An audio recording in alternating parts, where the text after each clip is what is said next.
Very good evening. So I hope you guys are super good. So welcome back to the classes. तो आज मैं एक बहुत ही मजेदार वीडियो लेके आया हूँ आपके लिए, क्योंकि आप में पता है कि इकोनॉमिक्स का पेपर 2024 बिल्कुल आ चुका है और बस कुछ दिनों बाद ही हमारा इकोनॉमिक्स का एग्जाम्स है, बोर्ड्स का, सीबीएसई। और आई बिलीव बहुत सारे बच्चे एक्साइटेड होंगे इस बात को लेके और बहुत सारे बच्चे नर्वस भी होंगे, घबरा भी रहे होंगे। बट जो बच्चे घबरा रहे हैं उनके लिए एक बहुत अच्छी खबर है कि आज मैं आपके लिए कुछ ऐसे क्वेश्चंस लेके आया हूं जिनको अगर आप पढ़ के जाते हैं तो ये बात तो तय है कि आपका डर निकल जाने वाला है, क्योंकि ये वो क्वेश्चंस हैं, ये ऐसे इंपॉर्टेंट क्वेश्चन हैं जिनके आने की संभावनाएं बहुत ज्यादा होती है। तो आप भी इक्वली इतने एक्साइटेड हो जाओगे अगर आपको ये क्वेश्चंस पता रहेंगे कि भाई इकोनॉमिक्स में ऐसे कौन से क्वेश्चन है जो कि इंपॉर्टेंट है, राइट। नेक्स्ट सर की क्या ये इंपॉर्टेंट क्वेश्चंस हैं, यही आएंगे क्या? बेटा देखिए, संभावना तो किसी चीज की नहीं होती, सर्टेनिटी तो किसी चीज की नहीं होती है, ठीक है। बट हाँ, ये वो क्वेश्चन है जो पास्ट के पेपर्स को स्टडी करके, पास्ट एक्सपीरियंस से पेपर को एनालाइज करके और अपना कुछ इंट्यूशन यूज करके हम सोच सकते हैं कि हाँ भाई आगे क्या क्वेश्चन आ सकते हैं, और ऐसे क्वेश्चन इनकी पॉसिबिलिटी ज्यादा होती है। तो ये कोई एग्जॉस्टिव लिस्ट नहीं होगी, यानी कि जो है उसके बाहर कुछ इंपॉर्टेंट नहीं, ऐसा कुछ नहीं बोलूंगा। बट हाँ, ये क्वेश्चंस एक ऐसे क्वेश्चन जिनको देख के जाना, देखे बिना जाना कोई समझदारी का काम नहीं, ठीक है। तो सारे बच्चे जो एक्साइटेड हैं वो और एक्साइटेड हो जाएं, क्योंकि आपकी और हेल्प हो जाएगी। और जो थोड़े से नर्वस या घबरा रहे थे इकोनॉमिक्स के पेपर के लिए, भाई आपकी समस्या तो आज समाधान ही कर दूंगा, ये तो पढ़ के जाना ही है, ठीक है। और हमारी क्लास में हमेशा तैयारी 100 और 100 की होती है, तो हम कोई भी चीज नहीं छोड़ सकते, स्पेशली लास्ट मोमेंट में जो चीजें बताए थे, ठीक है। तो हम स्टार्ट करेंगे। हम आज डिस्कस करने वाले हैं कुछ ऐसे इंपॉर्टेंट क्वेश्चन जो कि आपको देख के जाना चाहिए हमेशा। अगर आप एग्जाम में जाने वाले हैं, इकोनॉमिक्स के बोर्ड सीबीएसई 2024 के पेपर को अगर आप देखेंगे तो आपको बहुत संभावनाएं हैं, बहुत पॉसिबिलिटीज हैं कि आपको ये क्वेश्चंस कहीं ना कहीं मिल जाएंगे, ठीक है। ओके, चलिए तो स्टार्ट करते हैं। सबसे पहले दो पार्ट्स आपको पता, आईआईडी और मैक्रो इकोनॉमिक्स, राइट। अच्छा, इन क्वेश्चंस में कुछ भी न्यूमेरिकल्स नहीं होगा, क्योंकि न्यूमेरिकल्स में आपको स्पेसिफिकली नहीं बता सकता क्या आते हैं क्या नहीं आते। थ्योरी के पॉइंट ऑफ व्यू से सब होगा, जहां कुछ हेल्प और एक्स्ट्रा बताना होगा मैं आपको बता दूं। चलिए चलते हैं। तो first we are going to start with, yes just give me a second, या chapter number 1 which is a very basic chapter, Indian economy on the eve of independence. तो मैं हर एक चैप्टर से आपको इंपॉर्टेंट क्वेश्चन बताते जाऊंगा। अगर आपको इसके आंसर्स वगैरह चाहिए रहेंगे तो आप हमारे क्लास के नंबर पे 9938888160 अपना मैसेज ड्रॉप कर सकते हैं, हम इसके आपका आंसर की भी प्रोवाइड कर देंगे। These are just the list of questions, right. If you want the answer you can just drop a text on that number, okay. चलिए कम हियर।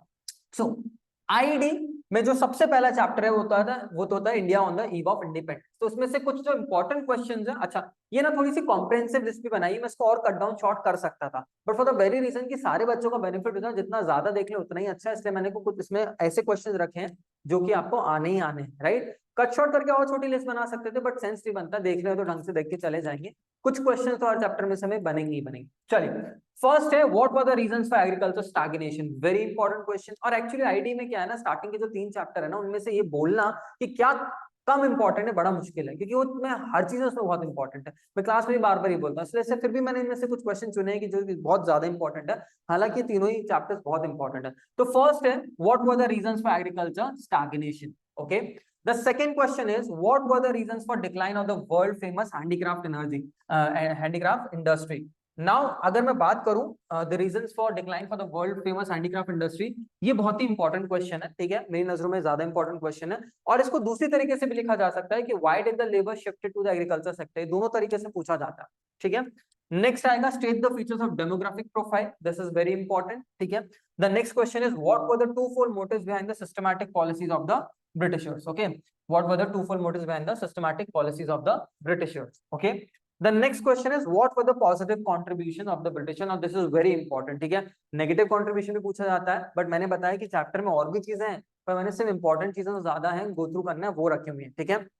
तो अगर दो बहुत ही इंपॉर्टेंट क्वेश्चन मैं आपको बोलूं, उसमें से तो पहला बनता है कि decline of the world famous handicraft industry, and the next question is what were the positive contribution of the Britishers, ठीक है। तो आउट ऑफ दीस 5 क्वेश्चंस, ठीक है, I believe these 2 questions are super important, ठीक है। Apart from it all these 5 questions are equally important, ठीक है। Now and as I said before, this is not an exhaustive list, ठीक है। That means कि जो है सिर्फ वही इंपॉर्टेंट नहीं है बेटा, अगर हमें मार्क्स चाहिए तो हमें आखिरी दिन वाली पढ़ाई नहीं होती है, साल भर की पढ़ाई होती है, ठीक है। ये फिर भी आपकी हेल्प करने के लिए, ठीक है। Now next come chapter number 2, Indian economy 1950 to 1990, right. Again थोड़ा सा लेंथी चैप्टर है इसके बाद, बट इसमें सबसे important with the most important question जो मैं अगर आपको कहीं से कहूंगा बेटा वो होता है आईपीआर इन 1956। हमेशा पूछा गया है, हमेशा ही पूछा गया आईपीआर इन 1956, बहुत ही इंपॉर्टेंट है, ठीक है। Industrial policy resolution act 1956, very important question, ठीक है। नाउ अपार्ट फ्रॉम इट अगर हम बात करें, state the features of land reforms. Now agriculture sector में अलग अलग रिफॉर्म्स से technical reforms, land reform, general reforms, तो उसमें बहुत सारी चीजें हैं, ठीक है। एग्रीकल्चर रिफॉर्म्स भी आता है, बट उसमें से ज्यादा इंपॉर्टेंट लगता है मुझे वो है लैंड रिफॉर्म्स, ठीक है। नेक्स्ट जो आएगा, state the benefit and limitation of green revolution. Green revolution एक इंपॉर्टेंट टॉपिक है, उसके फीचर्स, लिमिटेशंस या बेनिफिट्स इंपॉर्टेंट है, ठीक है। तो इधर इट कुड बी कि वो आपसे लिमिटेशन पूछे या आपसे बेनिफिट पूछे, ठीक है, दोनों में से कोई एक आ सकता है। नेक्स्ट क्वेश्चन जो बनता है, state the objectives of planning और लॉन्ग टर्म प्लानिंग, उसके ऑब्जेक्टिव्स क्या है, ये आपका एक क्वेश्चन बनता है। देन अगेन चैप्टर 2 बड़ा चैप्टर है, ठीक है, as compare to chapter 1, but हम बात कर रहे हैं इंपॉर्टेंट क्वेश्चंस की, ठीक है। तो अगर इंपॉर्टेंट के पॉइंट ऑफ व्यू से बोलूं तो ये 4 question, these 4 questions are important, and उसमें भी IPR 1956 is the most important question, ठीक है। आप मान के चल ही सकते हैं कि भाई ये आएगा ही आएगा, ठीक है। चलिए नाउ हम आते हैं नेक्स्ट, आगे बढ़ते हैं, ठीक है। So the next is chapter 3। Now chapter 3 is one of the most important chapter, ठीक है। तो अगर हम यूनिट वाइज बोले तो यूनिट में जो सबसे इंपॉर्टेंट चैप्टर है चैप्टर 3 है, बिकॉज इसमें एलपीजी मॉडल है, बड़ा चैप्टर है, ठीक है। अब बड़े चैप्टर से चैलेंज ये होता है कि बहुत इंपॉर्टेंट क्या निकालने, और मैंने आपको बताया ना स्टार्टिंग के 3 चैप्टर बहुत इंपॉर्टेंट है, उसमें मैं आपको बता रहा हूँ कि chapter number 3 most important chapter की कैटेगरी में आता है। इसमें से भी हमने चुने हैं क्वेश्चन, हालांकि ये चैप्टर में सारी चीजें बहुत इंपॉर्टेंट है, फिर भी हमने जो चुने उसमें से सबसे पहला क्वेश्चन आएगा, what were the reasons for adopting the new economic policy. आपको सबको पता है एनईपी 1991, ठीक है, एलपीजी मॉडल आता है, तो सबसे पहले रीजंस क्या है उसके, ठीक है। सेकेंड देखा जाए कि what is the new economic policy 1991 and how is it classified, ठीक है। तो हाउ इज इट क्लासिफाइड, एक आपको पता है बहुत अच्छा सा आंसर बनता है इसमें, schedule A, schedule B, schedule 3, schedule C, इस तरीके से हम उसको बांटते हैं। एंड वो आंसर्स की बात पर मैं नहीं जा रहा हूँ कि वो आपको एनी हाउ अगर चाहिए हो तो आप टेक्स्ट ड्रॉप कर सकते हैं, ठीक है। तो first question, what are the reasons for adopting the new economic policy. Second is what is the new economic policy of 1991, how is it classified, ठीक है। Third is what are the industrial sector reforms 1991। Now this question is very much important, जो second वाला मैं आपको बोल रहा था। Second question is this one, new economic policy 1991, how is it classified. This is really important, ठीक है, बहुत इंपॉर्टेंट है, तो आप इसको ध्यान रखिएगा, ठीक है। इसके बाद जो नेक्स्ट क्वेश्चन आता है वो आता है what were the industrial sector reforms of 1991। See there are many reforms of 1991, industrial sector reforms, financial sector reforms, external sector reform, there are many reforms. उसमें से 2 इंपॉर्टेंट हो सकते हैं जिनको देख के जाना चाहिए, उसमें से एक आता है इंडस्ट्रियल सेक्टर रिफॉर्म, जो कि बहुत ही इंपॉर्टेंट है। इसमें deindustrialisation, deregulation of industries का आंसर जो उसका बनता है, ये वो वाला क्वेश्चन है, इंपॉर्टेंट है, ठीक है। Then comes the financial sector reform, this is equally important, ठीक है। नाउ चैप्टर नंबर 3 में लिबरलाइजेशन, प्राइवेटाइजेशन, ग्लोबलाइजेशन, ये लिबरलाइजेशन के क्वेश्चन थे। अच्छा, प्राइवेटाइजेशन अपने आप में ही टॉपिक है जिसको मैंने क्वेश्चन नहीं लिया, पर वो इंपॉर्टेंट है कि प्राइवेटाइजेशन क्या होता है, उसके बेनिफिट्स क्या है, प्राइवेटाइजेशन के फीचर्स क्या है, ठीक है। तो मैं आपको अभी भी बोल रहा हूँ, ये एक एग्जॉस्टिव लिस्ट नहीं है कि जो ये है तो यही है, इसके बाहर भी चीजें, बट ये लास्ट टाइम के लिए इंपॉर्टेंट क्वेश्चंस को हम सिलेक्ट कर रहे हैं, तो उनमें से एक क्वेश्चन आ सकता है, ठीक है। तो उनमें से क्वेश्चन निकल सकता है, हम वो निकाल रहे हैं, ठीक है। तो हमने इसमें लिखा कि या नेक्स्ट है what do you mean by outsourcing, ठीक है, ग्लोबलाइजेशन के अंदर आता है topic outsourcing, very important, frequently asked question, ठीक है। What do you mean by outsourcing, name some of the services outsource to India, this is very important, ठीक है। Then comes what do you understand by globalization, state is positive and negative. Now this is again an important question, पूछा जाता है, ठीक है।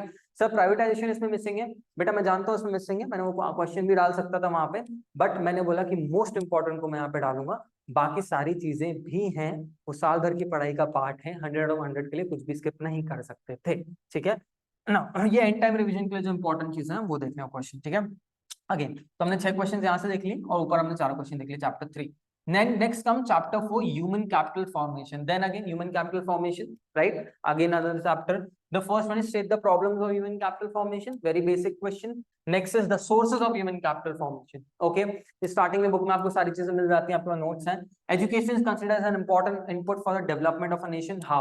Now इसमें human capital formation में educational sector, health sector सबके बारे में लिया है. कुछ ऐसी bodies हैं जो रेगुलेट करती है एजुकेशन को, हेल्थ सेक्टर को क्या रेगुलेट करती हैं, वो बॉडीज के भी नाम पता होना आपको इंपॉर्टेंट है, ठीक है। और ये क्वेश्चन तो इंपॉर्टेंट है कि education is considered as an important input for the development nation, how, ठीक है।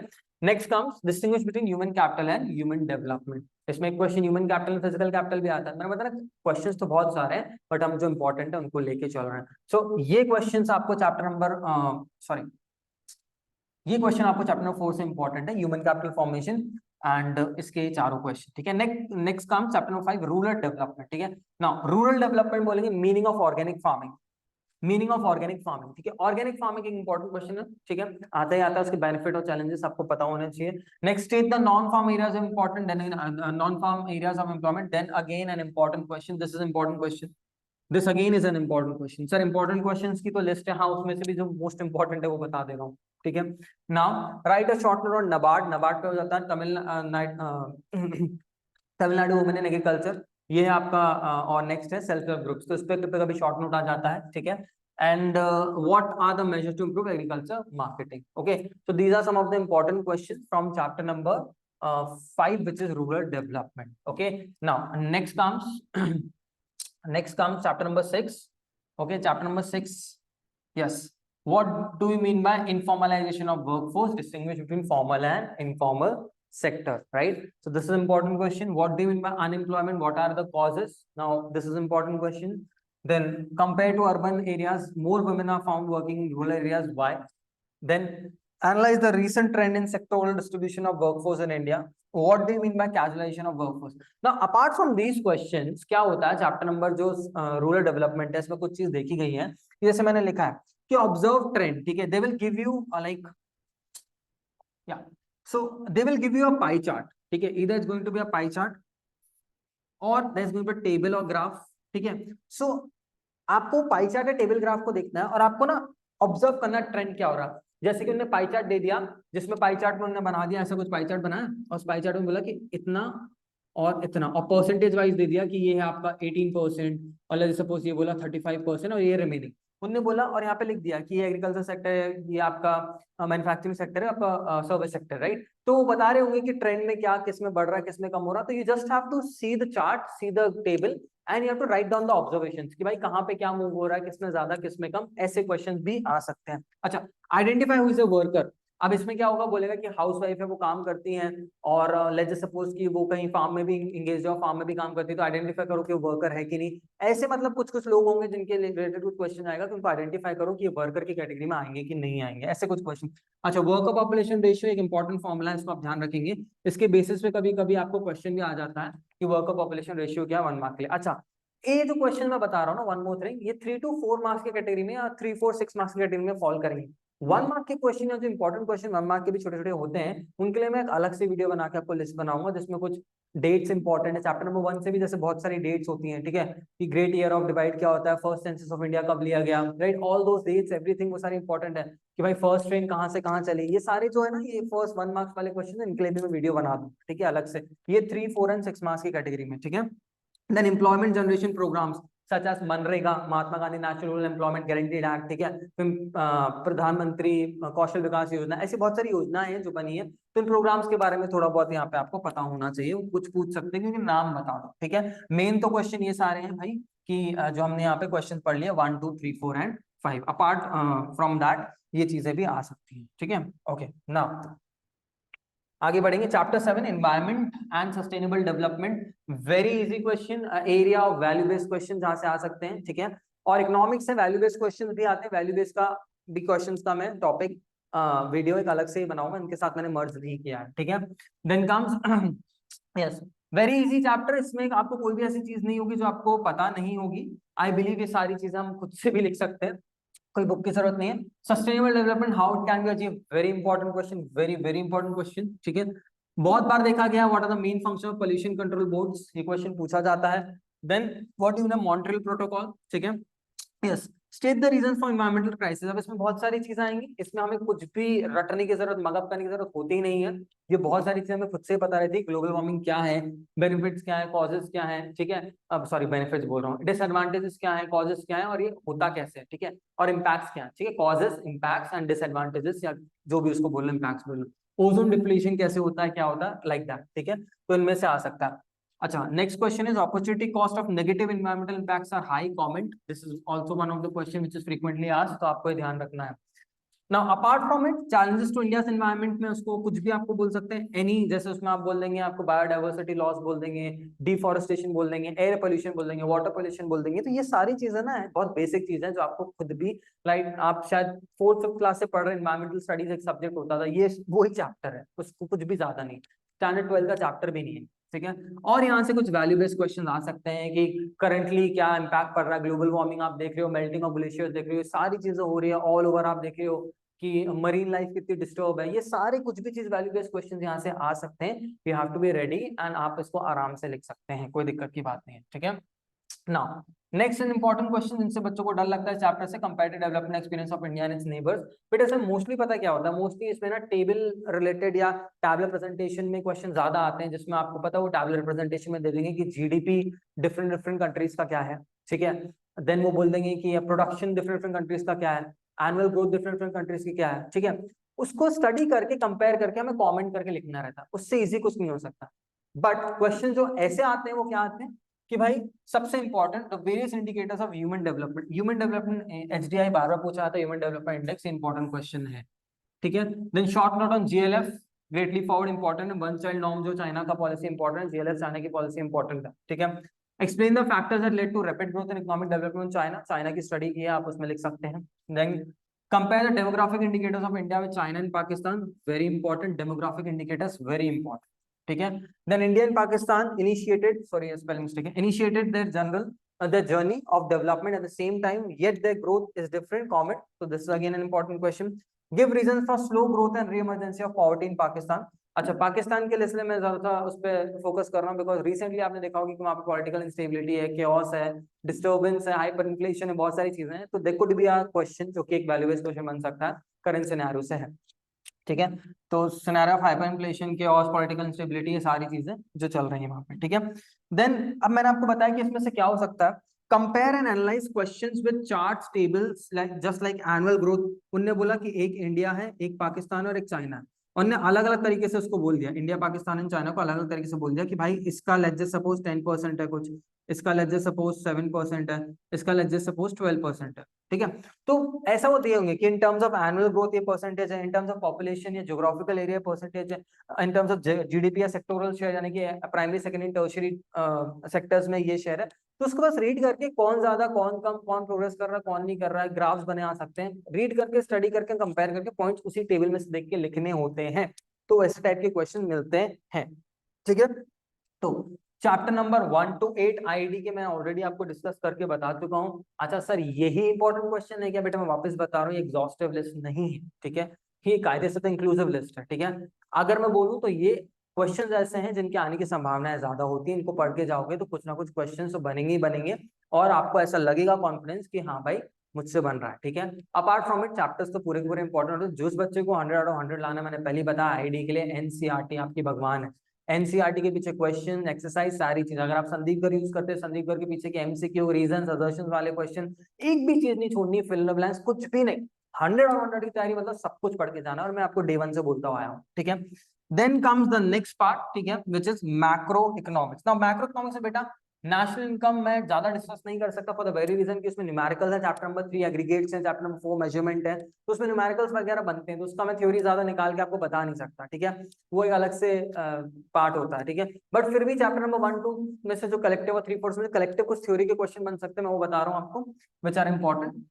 जिसमें नंबर 1 हो जाएगा distinguish between stocks and flow, ठीक है। देन आपका होगा explain circular flow in two sector economy, बहुत बेसिक है, financial institution, distinguishing final good and intermediate goods. अच्छा यहाँ पे क्या होंगे, क्वेश्चन ही नहीं, साथ ही साथ कुछ आइटम्स दे दिए होंगे और बोलेंगे 3 मार्क्स का क्वेश्चन आएगा जिसको डिस्टिंग्विश करो कि फाइनल गुड है कि इंटरमीडिएट गुड्स है, लाइक दैट, ठीक है। Similarly explain the concept production boundary, ठीक है। वैसे इसमें फैक्टर इनकम ट्रांसफर इनकम करके क्वेश्चन आ जाएगा कि आइडेंटिफाई करो उसमें से कौन सी फैक्टर इनकम है, कौन सा ट्रांसफर इनकम है। अच्छा इंक्लूजन एक्सक्लूजन ट्रीटमेंट कैसे होगा इन आइटम्स का, ये सारे क्वेश्चन आते हैं इसमें, कि कुछ आइटम्स दे देंगे, बोलेंगे बताओ नेशनल इनकम इंक्लूड होगा कि नहीं होगा, ठीक है, इंक्लूजन है कि एक्सक्लूजन है, ठीक है। तो ये सारे क्वेश्चंस आपको ऑलरेडी क्लास में हमने डील किए हैं, ऑलरेडी आपको जब आपके पास बुक होगी उसमें आप रीड करोगे तो उसमें आपको मिल जाएंगे, ठीक है ना। व्हाट डू मैं GDP deflator, again important question, ठीक है। ये कुछ थ्योरी के क्वेश्चन जो कि इंपॉर्टेंट आपको ध्यान रखने पड़ेंगे, ठीक है ना। Next, GDP is generally taken as a welfare of people, comment. So GDP as a measure of welfare है कि नहीं, एक वैल्यू बेस्ड क्वेश्चन है, उससे रिलेटेड और भी वैल्यू बेस्ड क्वेश्चन बन सकते हैं, एक इंपॉर्टेंट क्वेश्चन है। And what are externalities, positive and negative दोनों आती हैं, तो आपको पता होना चाहिए एक्सटर्नलिटीज क्या होती है, सारी चीज हमने क्लास में डिस्कस की हुई है। हाँ यहाँ जो मैं आपको बताना चाह रहा हूँ वो ये है कि ये सारे थ्योरी के कुछ जो क्वेश्चन बन सकते थे अच्छे, वो मैंने ले लिए हैं। इसके अपार्ट फ्रॉम इट बहुत सारे क्वेश्चन बन सकते हैं, but then again cut short करना है लिस्ट को, और जो ज्यादा इंपॉर्टेंट हो सकता है उसी को हमको लेना है। हालांकि मैंने ज्यादा इंपॉर्टेंट में भी जो कट शॉर्ट कर सकते थे, मैं फिर भी थोड़ी कॉम्प्रिहेंसिव लिस्ट ली, इसको मैं और ब्रीफ बना सकता था, तो मैंने रखा नहीं ब्रीफ उसको, ताकि कवरेज हो जाए आपका। ठीक है, नेक्स्ट कम चैप्टर 5, बहुत ही बेसिक इजी सा चैप्टर है। Chapter 5 is money. Explain the components of money supply. Very important question. M1, M2, M3, M4. What is high powered money? Important question. पूछा जाता है what is legal tender and non legal tender money. कभी कभी कुछ part power booster का है जो कि बुक के अंदर नहीं है, फिर भी हमने ले लिया कि आपको पता होना चाहिए legal tender, non legal tender money and functions of money and all of that. ये चैप्टर बहुत इजी बेसिक है, सभी बच्चों को बनता है। ठीक है, इसमें से इंपॉर्टेंट चैप्टर क्वेश्चन है। चैप्टर 6 बैंकिंग, इंपॉर्टेंट क्वेश्चन, सबसे important credit creation bye commercial bank, very important, हमेशा पूछा जाता है। This is very important, credit creation bye commercial bank. Explain agency function, general function, secondary function में से आते हैं, एजेंसी एंड जनरल लिक्विडिटी दोनों ही पूछे जाते हैं, दोनों में से कोई एक पूछा जा सकता है। बैंकर्स बैंक फंक्शन, ये सेंट्रल बैंक का फंक्शंस में आते हैं, इंपॉर्टेंट है। How central bank plays role of control of credit in case of increase money supply, decrease money supply by using its quantitative measure. Now this is very important. Control of money supply की in case of excess money supply and deficit money supply, कैसे commercial bank अपने sorry कैसे central bank as a control of a credit money supply को बढ़ाता है या कम करता है। नाउ इसके बहुत सारे टूल्स होते हैं, दो जैसे बोले क्वांटिटेटिव मेजर्स होते हैं एंड क्वालिटेटिव मेजर्स होते हैं। क्वांटिटेटिव में आपने देखा उसमें cash reserve ratio, statutory equity ratio, उसके बाद आपका बैंक रेट होता है, ठीक है, उसके बाद ओपन मार्केट ऑपरेशन होते हैं, ये सारी चीजें होते हैं, ठीक है, जिससे आप मनी सप्लाई को कंट्रोल कर सकते हो। तो क्वेश्चन ऐसा आ सकता है कि अगर डिक्रीज मनी सप्लाई है तो सेंट्रल बैंक कैसे उसको बढ़ाएगा, इंक्रीज मनी सप्लाई है तो कैसे कम करेगा, इधर बाय यूजिंग क्वालिटेटिव मेजर्स और बाय यूजिंग क्वांटिटेटिव मेजर्स। ये क्वेश्चन पक्का पक्का बनता है, ठीक है। तो these are all the question, these are important question from chapter number 6, ठीक है।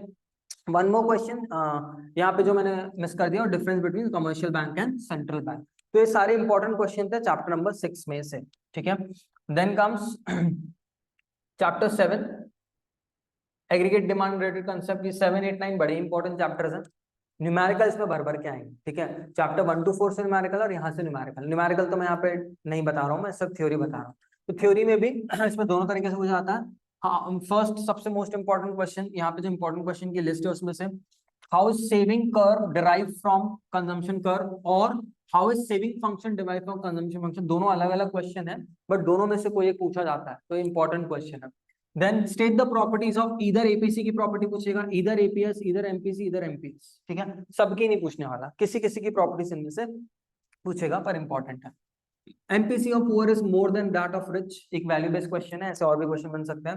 What do you mean by aggregate demand, what are it components, और what do you mean by aggregate supply and what are it components, ये दोनों में से कोई एक पूछा जाता है, ठीक है। Saving curve observation diagram, saving curve का हम लोग कभी कभी डायग्राम बना के देते हैं और पूछते हैं इस पॉइंट में बताओ ब्रेक इवन पॉइंट क्या है, बताओ कहाँ consumption is equal to income है। एक सेविंग कर्व बना के देते हैं, सेविंग कर्व कैसा बनता है तो कुछ ऐसा सेविंग कर्व बनता है। तो आपसे बोल देंगे कि बताओ ये वाला पॉइंट कौन सा है, ये वाला पॉइंट कौन सा है, ये वाला पॉइंट कौन सा है, अगर ये सेविंग कर्व है, ठीक है। तो लाइक दैट वो आपसे पूछ सकते हैं, तो वो इंपॉर्टेंट है सेविंग कर्व का ऑब्जर्वेशन। तो this was all about chapter number 7, बहुत इंपॉर्टेंट है चैप्टर नंबर 7, बता देना चैप्टर 8, 9 तीनों इंपॉर्टेंट है, ठीक है। इनकम डिटरमिनेशन मल्टीपल बहुत इंपॉर्टेंट भाई, सबसे इंपॉर्टेंट क्वेश्चन जो बार बार पूछा जाता है और आते ही आता है कि भाई what do you mean investment multiply, बड़ा ही इंपॉर्टेंट क्वेश्चन है, investment multiply and working of a multiply, ठीक है। और ये उसके साथ ही साथ आपको ये पता होना चाहिए कि minimum and maximum value multiplier क्या है। पर ये क्वेश्चन अपने आप में स्टैंड अलोन 6 मार्क्स के लिए कभी कभी आ जाता है कि what do you mean investment multiplier, और बताया कैसे वर्क करता है, ठीक है। Determine equilibrium bye AD and AS approach और सेविंग्स एंड इन्वेस्टमेंट, इनमें से कोई भी एक आता है, ठीक है।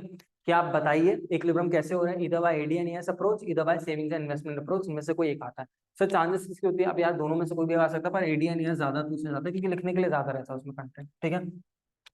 What happen when AD is greater than AS और AD is less than AS, ठीक है। दूसरे शब्दों में what happens when investment is greater than savings और when investment is less than savings, ठीक है। दोनों में से कोई भी एक चीज आपसे पूछी जा सकती है, ठीक है। दो तरीके पूछने के तरीके हैं, कैसे पूछा जा सकता है, दोनों में से कोई एक पूछा जाएगा, ठीक है ना।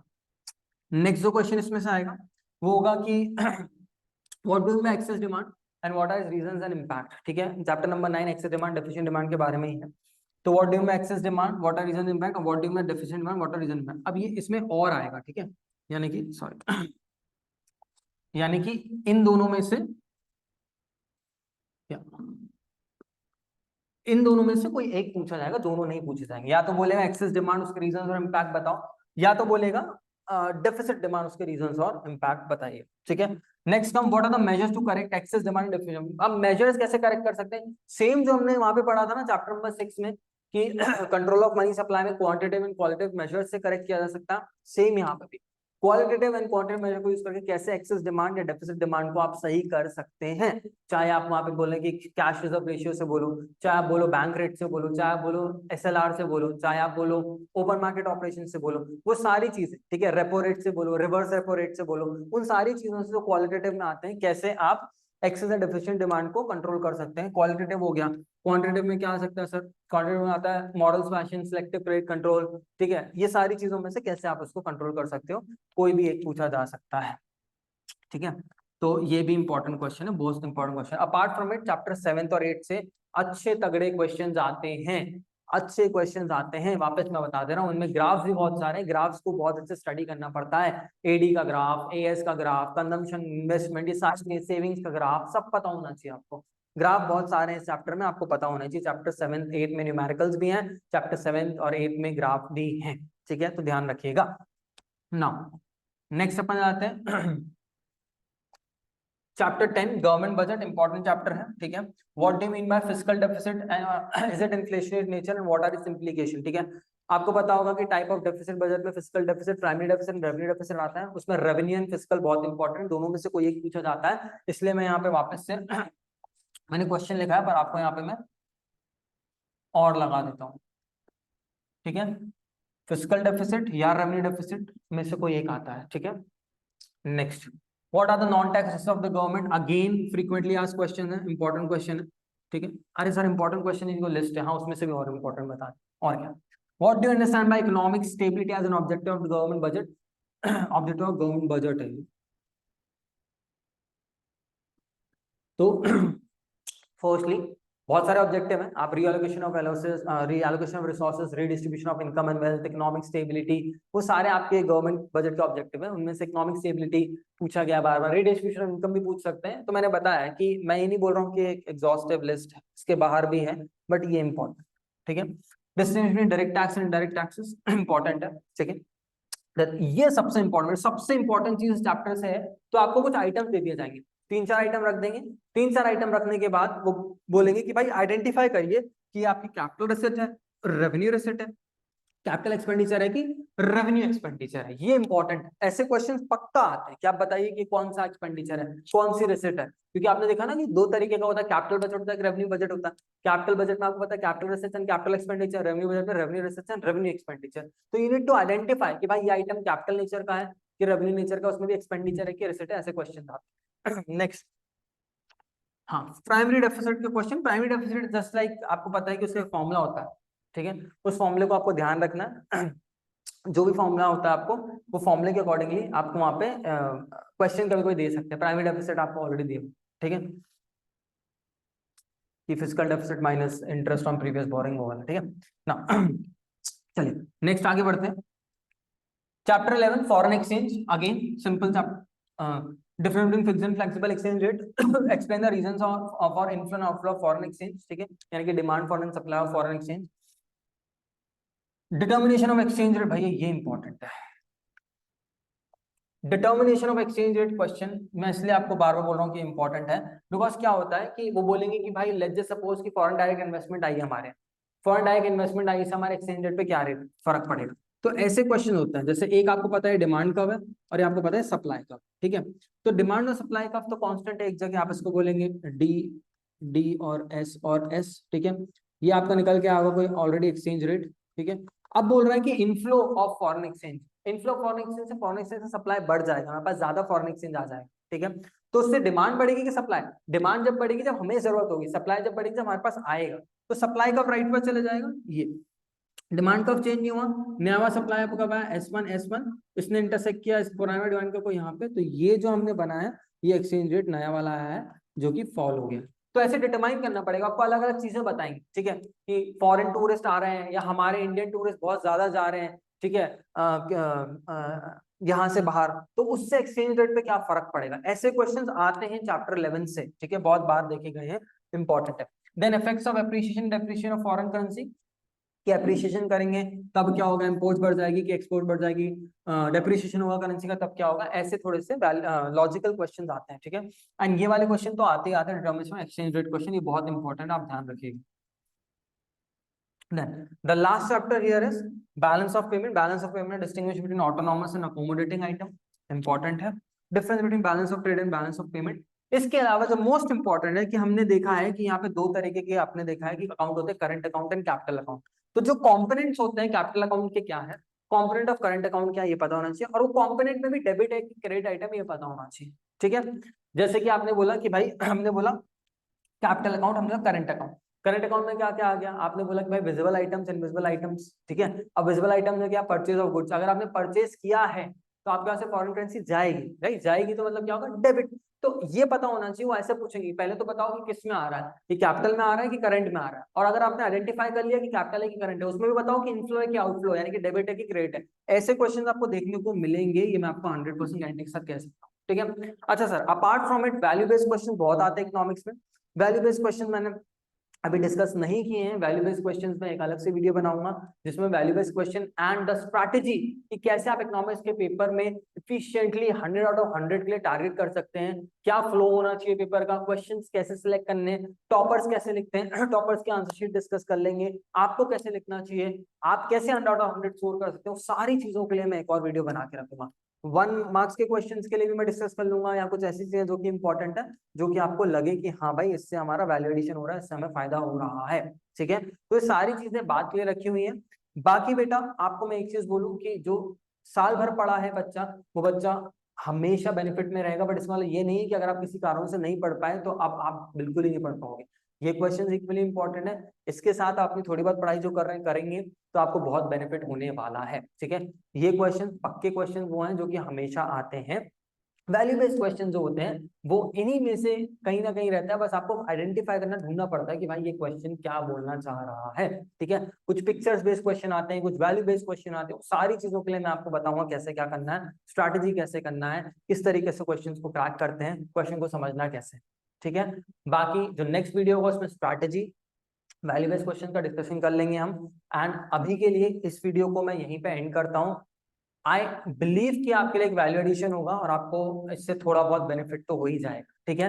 बाकी हम मिलते हैं नेक्स्ट वीडियो में। प्लीज आप कोशिश करिएगा कि आप लोग इन क्वेश्चंस को गो थ्रू करें, इनको बिना देखे बिल्कुल ना जाएं। बाकी all the very best for exams, 100 out of 100 आपके बिल्कुल आएंगे। एंड बच्चे आप लोग लगे रहिए, आप लोग मेहनत करते रहिए, आप फल की ना सोचे, आप बस मेहनत करते रहिए, ओके। चलिए, थैंक यू सो मच, मिलते हैं नेक्स्ट वीडियो में, बाय बाय।